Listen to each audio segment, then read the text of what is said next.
నమస్తే తెలుగు ప్రజల గుండె చప్పుడు మన తెలుగు టీవీ స్పెయిన్ న్యూస్ కి స్వాగతం. రానున్న సార్వత్రిక ఎన్నికలను ప్రశాంతంగా నిర్వహించేందుకు అందులో భాగంగా ప్రజల్లో ధైర్యాన్ని నింపేందుకు కేంద్ర పోలీస్ బలగాలు శుక్రవారం దోర్నాల మండల కేంద్రంలో కవాతు నిర్వహించాయి. ఎన్నికల నిర్వహణ విషయంలో ఎలాంటి పరిస్థితులనైనా ఎదుర్కొనేందుకు సిద్ధంగా ఉన్నామన్న సంకేతాన్ని ప్రజల్లోకి పంపేందుకు కేంద్ర రాష్ట్ర పోలీస్ బలగాలు సంయుక్తంగా కవాతు చేపట్టాయి. ప్రజలు స్వేచ్ఛగా ఓటు హక్కు వినియోగించుకోవాలని ఈ సందర్భంగా పోలీస్ అధికారులు పిలుపునిచ్చారు. స్థానిక పోలీస్ స్టేషన్ నుండి స్థానిక నటరాజ్ సెంటర్, శ్రీశైలం రోడ్ వరకు కవాతు సాగింది. ఈ సందర్భంగా మార్కాపురం డీఎస్పీ బాలసుందర్రావు మాట్లాడుతూ ప్రజలు ఓటు హక్కును నిర్భయంగా వినియోగించుకోవాలని సూచించారు. ఎన్నికలను ప్రశాంత వాతావరణంలో నిర్వహించేందుకు ఏర్పాట్లు చేస్తున్నామని వివరించారు.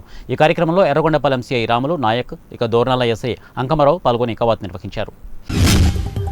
మెదక్ జిల్లా మసాయిపేట మండల కేంద్రంలో పారామిలిటరీ బలగాలు, స్థానిక పోలీసులు కవాతు నిర్వహించారు. సార్వత్రిక ఎన్నికలు సమీపిస్తున్న నేపథ్యంలో జిల్లా ఎస్పీ బాలస్వామి ఆదేశాల మేరకు చేగుంట ఎస్ఐ బాలరాజు ఆధ్వర్యంలో కవాతు నిర్వహించారు. ప్రజలు ఎలాంటి ప్రలోభాలకు గురికాకుండా, భయభ్రాంతులకు లోను కాకుండా శాంతియుత వాతావరణంలో ఓటు హక్కు వినియోగించుకునేందుకు గాను పోలీస్ కవాతు నిర్వహించినట్లు తెలిపారు.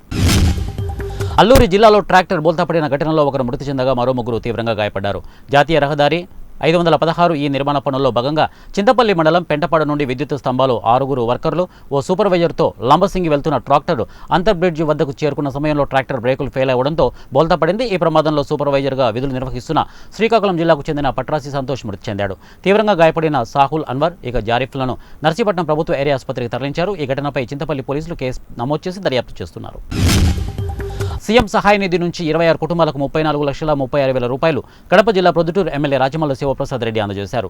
ఆయన మాట్లాడుతూ గత 5 సంవత్సరాల నుంచి పేదవాళ్లకు కొన్ని కోట్ల రూపాయలను సీఎం సహాయం అందించడం జరుగుతోందని అన్నారు.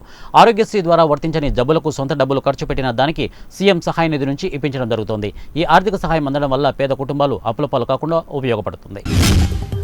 పంచారామ క్షేత్రమైన అమరావతిలో మహాశివరాత్రి సందర్భంగా శ్రీ బాలచాముండిక సమేత అమరేశ్వర స్వామి కళ్యాణం వేద మంత్రోత్సవాలతో అంగరంగ వైభవంగా నిర్వహించారు. భక్తులకు ఎలాంటి అసౌకర్యాలు కలగకుండా ఆలయ అధికారులు జాగ్రత్తలు తీసుకున్నారు. కళ్యాణ మహోత్సవం జరుపుకొని అమరావతి పురవీధుల్లో మేళతాళాలతో, డప్పు వాయిద్యాలతో అంగరంగ వైభవంగా ఊరేగింపు నిర్వహించారు. భద్రాద్రి కొత్తగూడెం జిల్లా కొత్తగూడెంలో చమన్ బస్తీ శ్రీ జ్యోతి అనాథల వృద్ధుల వికలాంగుల ఆశ్రమం అంతర్జాతీయ మహిళా దినోత్సవం సందర్భంగా సమైక్య ఆశ్రమానికి స్పాన్సర్స్ జమున నిత్యావసర సరుకులు అందించారు. ఈ సందర్భంగా ఆశ్రమ యజమానురాలు జ్యోతిని వృద్ధ మహిళలను సెలవుతో సత్కరించారు. ఈ సందర్భంగా రత్నకుమారి మాట్లాడుతూ తల్లిదండ్రుల్ని ఎవరు ఆశ్రమాలలో వదిలివేయకండి అని సూచించారు. అక్కడ ఏ లోటు లేకపోయినా, కుటుంబంతో లేకపోయినా ఆ బాధ ఎక్కువగా ఉంటుందని వారన్నారు. విశాఖ నగరంలో నకిలీ పోలీసుల దందా గుట్టురట్టయింది. పోలీస్ శాఖలో ఉద్యోగాలు ఇప్పిస్తామంటూ 30 కోట్ల వరకు వసూలు చేసినట్లు తెలుస్తోంది. పోలీస్ శాఖలో ఎస్ఐ ఉద్యోగాలు ఇప్పిస్తామంటూ నిరుద్యోగులకు నకిలీ ఎస్ఐ హనుమంత్ రమేష్, అతని ప్రియురాలు వలవేశారు. రమేష్, అతని ప్రియురాలు కాకి దుస్తులతో నిరుద్యోగులకు నమ్మించినట్లు బాధితులు తెలిపారు. సుమారు 30 నుంచి 50 మంది బాధితుల నుంచి 30 కోట్ల వరకు వసూలు చేసినట్లు పేర్కొంటున్నారు. కాగా నకిలీ ఎస్ఐ హనుమంత రమేష్కు ఇప్పటికే 2 భార్యలు ఉన్నారు. ప్రియురాలతో కలిసి పోలీసు డిపార్ట్మెంట్లో ఉద్యోగాలంటూ మోసానికి పాల్పడ్డాడు. హనుమంతు రమేష్, అతని ప్రియురాలు విశాఖకు చెందినవారు. బాధితుల ఫిర్యాదుతో టాస్క్ ఫోర్స్ పోలీసులు నిందితులను హైదరాబాద్లో పట్టుకున్నారు. విశాఖ పెందుర్తి పోలీస్ స్టేషన్లో కేసు నమోదు చేసి విచారిస్తున్నారు. పూర్తి వివరాలు ఇంకా తెలియాల్సి ఉంది. రాష్ట్రానికి ప్రత్యేక హోదాతో పాటు రాష్ట్రంలో శాంతి భద్రతలు కాపాడాలన్నది ఒక కాంగ్రెస్ పార్టీతోనే సాధ్యమని కాంగ్రెస్ పార్టీ నాయకుడు సయ్యద్ సలావుద్దీన్ పేర్కొన్నారు. కడప నగరంలోని యాకూబ్ సాహెబ్ మసీద్ వద్ద కాంగ్రెస్ పార్టీ నాయకుడు సయ్యద్ సలావుద్దీన్ ప్రచారాన్ని నిర్వహించారు. అనంతరం ప్రజలకు కాంగ్రెస్ పార్టీ కరపత్రాలను పంపిణీ చేశారు.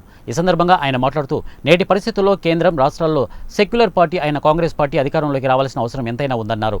గత 10 సంవత్సరాల నుంచి బీజేపీ ప్రభుత్వంలో ప్రజలు ఎన్నో అరాచకాలను, దౌర్జన్యాలకు గురయ్యారని, వాటి కబంధ హస్తాల నుంచి దేశాన్ని, రాష్ట్రాన్ని కాపాడాలంటే ప్రజలందరూ రాబోయే ఎన్నికల్లో కాంగ్రెస్ పార్టీకి ఓట్లు వేయాలని అన్నారు.